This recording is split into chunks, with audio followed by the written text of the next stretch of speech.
Romain Blachier, bonjour. Vous êtes adjoint au maire du 7e arrondissement. Vous êtes aussi conseiller métropolitain. Mais je vous ai invité ce matin pour parler des étudiants, de la grève dans les universités. Vous êtes assez sévère vis-à-vis des étudiants aujourd'hui qui sont en grève.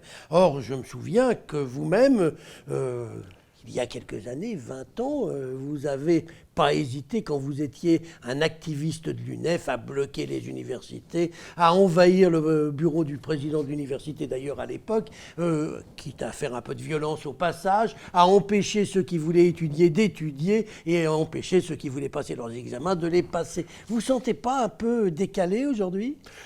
Alors, non, moi je ne suis pas contre le mouvement étudiant. Je trouve que c'est plutôt une bonne école de formation. Ça vous apprend à parler en public, et ça puis vous apprend ça vous permet de vous faire connaître pour avoir demain éventuellement un mandat d'élu local comme vous en avez réussi en... Regardez un peu le pédigré de la plupart des élus lyonnais. La plupart, ils n'ont pas fait d'organisation étudiante.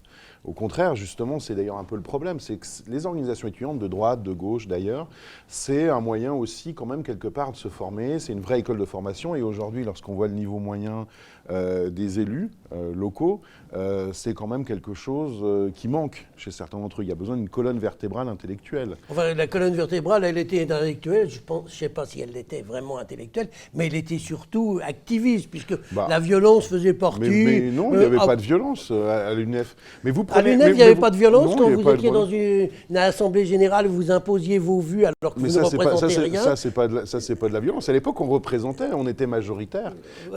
Y compris, moi, je suis d'ailleurs un des premiers à avoir été majoritaire à Lyon 3 même, d'ailleurs, vous voyez, à l'époque où c'était beaucoup plus difficile. Mais si vous voulez, c'est une bonne école de formation. Je pense même à des gens de l'autre bord qui étaient le mien, qui sont à l'Uni. Jérôme Moroge, qui est aujourd'hui maire, Renaud Pfeffer, qui était à la Corpo, moi-même j'étais à l'UNEF. Enfin voilà, je pense que c'est aussi des choses qui vous apprennent un certain nombre d'éléments. Et aujourd'hui, moi je ne suis pas du tout contre le mouvement étudiant, c'est simplement, je trouve que ce mouvement étudiant-là, il est peut-être un peu moins construit intellectuellement que d'autres. Ah, vous étiez beaucoup plus construit intellectuellement. Vous avez qu'à regarder...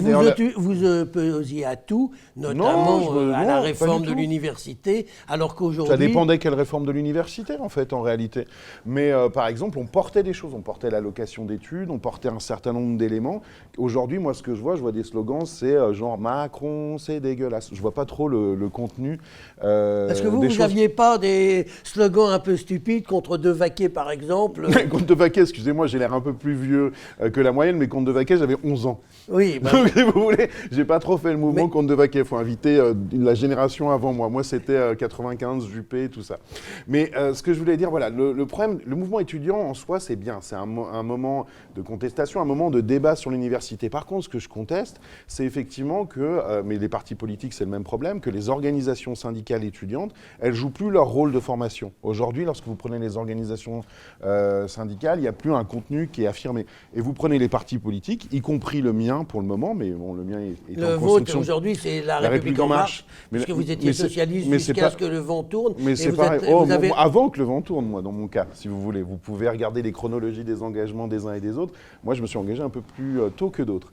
Mais bon, en tout cas, sur ces questions-là, effectivement, moi, ce que je regrette, c'est que les partis politiques et les syndicats ne jouent plus leur rôle de formation. Vous prenez la vidéo de quelqu'un qui est très loin de moi, qui est Usul, qui est le grand youtubeur de l'extrême gauche française. Il ne dit pas autre chose il y a 8 jours lorsqu'il fait sa vidéo sur l'engagement. C'est-à-dire qu'il prend des étudiants très engagés, il essaye de leur faire dire quel est le monde qu'ils veulent et ils n'arrivent pas à le dire. Et ça, c'est un vrai problème. Je pense que là-dessus, il y a un vrai changement par rapport à d'autres générations. Mais encore une fois, moi, je ne suis pas contre le mouvement étudiant. Je pense que ça fait partie du débat démocratique dans un pays. Vous êtes très critique vis-à-vis de l'UNEF. J'ai lu oui, mais ça, c'est autre chose. Que l'UNEF était, à votre époque, une organisation émancipatrice et qu'aujourd'hui, il y a une dérive identitaire. C'est vrai. C'était bien quand vous y étiez, c'est plus bien aujourd'hui. Non, c'est pas forcément. Il y avait d'autres choses qui n'étaient pas bien à mon époque. Et puis voilà, mais simplement, ce qui change, c'est qu'auparavant, l'UNEF, elle se battait pour avoir à peu près tout le monde dans son organisation. Tous les gens qui pensaient comme eux.